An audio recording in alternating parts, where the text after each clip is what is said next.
এই রিসেন্ট মামার বিয়ে হলো, আর এই আনন্দের মুহূর্তে ভোজ হবে না, এটা কি কখনো হতে পারে?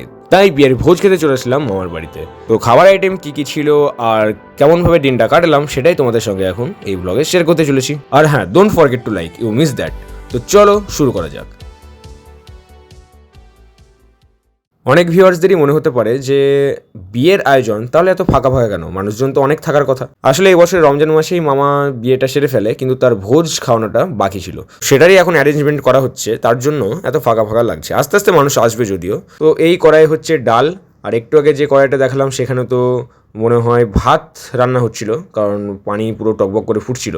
আর এখানে তো সবজি সবজি কাটা হচ্ছে।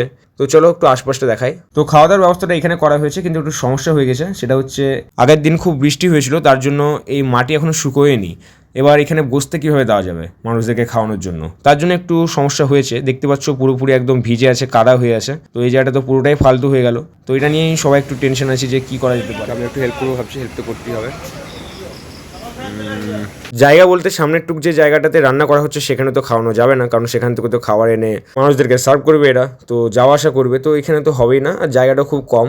আর গতকাল থেকে শুকোয়নি, তাহলে এত তাড়াতাড়ি কীভাবে শুকিয়ে যাবে? তো এখানে প্যান্ডেলটা করাটা পুরোটাই বেকার হলো, কিন্তু বেকার যাওয়ানো যাবে না। তো আমরা সকলে এগুলো নিয়েই ভাবছিলাম, একটা সলিউশন বের করার চেষ্টা করতে লাগলাম। সলিউশনটা অবশ্যই বের করতেই হবে। তো ততক্ষণে যারা এসেছে তাদেরকে টিফিনটা দিয়ে দেওয়ার এরা সিদ্ধান্ত নিল। তো এটা ঠিকই করেছে, সকালে মুড়ি আর চানাচুর দিয়েই টিফিনটা দেওয়া হলো। তো সকলের জন্য তো এটাই বেস্ট। তারপর বাকি যে সমস্ত আয়োজন করা হয়েছে খাবার দাবারের, সেগুলো তো সমস্ত তোমাদের ভ্লগে আমি দেখাবো। তো চলো তোমাদের এবার সলিউশনটা দেখাই। যে জায়গাটাতে বাঁশ দিয়ে ঘেরা হয়েছিল সেই জায়গাটাতে হাত ধোয়ার একটা সিস্টেম করে দেওয়া হলো, তাহলে সেই জায়গাটা ওয়েস্ট হলো না। আর তার ঠিক সামনে একটা ছোট জায়গা ছিল, পুরোপুরি ছোট বলা যাবে না, কারণ এখানে অনেকগুলো সিটিং ক্যাপাসিটি কিন্তু ধরে গেল। তো এখানে খাবার দাবার খাওয়ানোর আয়োজনটা করা হলো। তো যাই হোক, টেনশনটা তো মিটলো। আর এখানে শশাগুলোকেও ছিলে নেওয়া হলো। আর তোমাদের একটু ভিতরটাও ঘুরিয়ে নেওয়ানো যাক, অর্থাৎ বাড়ির ভেতর। এখানে অনেকগুলো সিটিং ক্যাপাসিটি রাখা হয়েছে গল্প টল্প বা আসর বসানোর জন্য। তারপর তাদেরকে খাবার খাওয়ানোর জন্য ব্যবস্থা করানো হলো। তো কি কি করা হলো সেগুলো দেখতে পাচ্ছ। এখানে ফল টল কাটা হচ্ছে, আর তারপর তো এই মিষ্টি, দই, সিঙ্গারা, নিমকি, মাজা এসব দিয়ে তো তাদেরকে আপ্যায়ন তো করা হচ্ছে। মানে সকাল থেকে তো আপ্যায়ন চলছে, মানে একটা পরপর একটা রিচুয়াল তো থাকে যে পরপর খাবার যাবে আর কি। তো এগুলোই চলছিল। তো এগুলো দিয়ে খাবার তারা সারলো পুরো দুপুরের আগে অবধি। এবার হবে লাঞ্চ। তো চলো লাঞ্চে কী কী আইটেম হচ্ছে সেটা দেখাই। তো এখানে এরকমভাবেই পর্দা টাঙিয়ে একটা সুন্দর একটা এনভায়রনমেন্ট তৈরি করা হয়েছে খাবার দাবার খাওয়ানোর জন্য।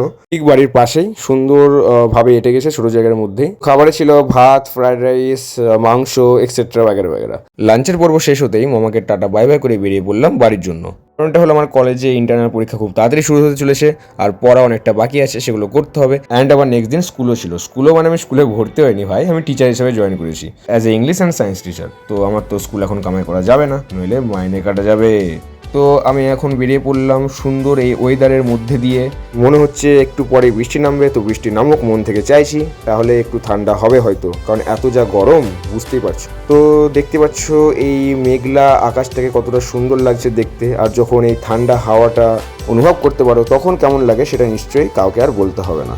আর আমি তো ওয়েদারের সাথে এই জার্নিটাকে খুবই এনজয় করছি। আর মা আমার কাছে দুদিন থাকবে বলেছে, তার জন্য মা ওখানেই আছে, আমি একাই আসছি। পাপা অনেকটা খেয়ে দিয়ে আগে চলে এসেছে, তো আমি একটু পরেই আসছি আর কি। তো আমি সোজা এখন বহরমপুর স্টেশনের দিকে রওনা দিয়েছি, চুয়াপুর হয়ে পুরোপুরি। দেখতেই পাচ্ছ যে এখন বহরমপুর স্টেশনের দিকে ঢুকছি। এখান থেকে পুরোপুরি 5:30 যে হাজারদুয়ারি ট্রেনটা আছে সেটা পেয়ে যাবো, সেটা ধরে ডাইরেক্ট বেলডাঙ্গাতে নামবো। এবং এই জার্নিটাও পুরোপুরি তোমাদের দেখাচ্ছি যে আমি কেমনভাবে এই জার্নিটাকে এনজয় করছি, কারণ এত সুন্দর ওয়েদার কিন্তু সবসময় পাওয়া যায় না। তো খুব ঘুম আসছিল এই বিকালের দিকে, তো ভাবলাম একটা কফি খেয়ে নিই। তো একটা কফি খেয়েই পুরোপুরি প্ল্যাটফর্ম নাম্বার 2 চলে আসলাম, কারণ আমার ট্রেন এসে গেছে। এই ট্রেনটাকে আমি পার্সোনালি খুবই লাইক করি, হাজারদুয়ারিকে, কারণ এটা সব জায়গায় থামে না। বাট আমার শহর বেলডাঙ্গাতে কিন্তু থামে, কারণ বেলডাঙ্গা থেকে প্রচুর মানুষ কিন্তু ওঠে। বাট এই প্রথম দেখলাম যে এই ট্রেনটা সারগাছিতে থামলো। আমি বুঝতে পারলাম না ব্যাপারটা কি, কিছু টেকনিক্যাল প্রবলেম হয়তো হতে পারে। তো যারা ভেবেছে বেলডাঙ্গা গিয়ে ট্রেনটা ধরবে, তো তাদের তো খুব ভালোই হলো। যদি সারগাছি স্টেশনে তারা থাকে, তাহলে সারগাছি স্টেশনেই এই হাজারদুয়ারি।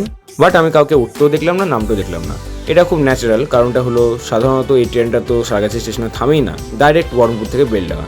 তার জন্যই হয়তো ওখানে কেউ নেই। আর সত্যি বলতে এখন আমার একটু লং জার্নি করতে মন চাইছে। যদি কোনো ফ্রেন্ডসরা থাকতো তাহলে বলতাম চ ডাইরেক্ট একদম শিয়ালদা বা কলকাতা থেকে ঘুরে আসি। The reason behind that is simple, you all know, the weather. এই এত সুন্দর ওয়েদারটাই ট্রেন জার্নি করতে কারই বা ভালো লাগবে না, সবারই ভালো লাগবে।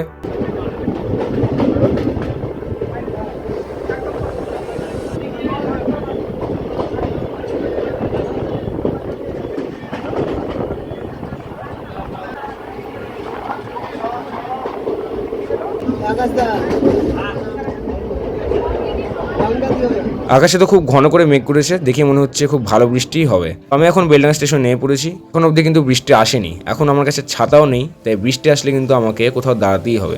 তো হ্যাঁ, বৃষ্টি এখন শুরু হয়ে গেল। কথা বলতে বলতে স্টার্ট বৃষ্টি, একটু করে ফোঁটা পড়তে লেগেছে। তো আমাকে এখন দাঁড়াতে হলো এই গাছের নিচে, নইলে ভিজে যাব। এমনিও গাছের নিচে ভিজে যাচ্ছিলাম, কিন্তু কম। এখন আমার কাছে ছাতা নেই, তো এখানেই দাঁড়াতে হলো।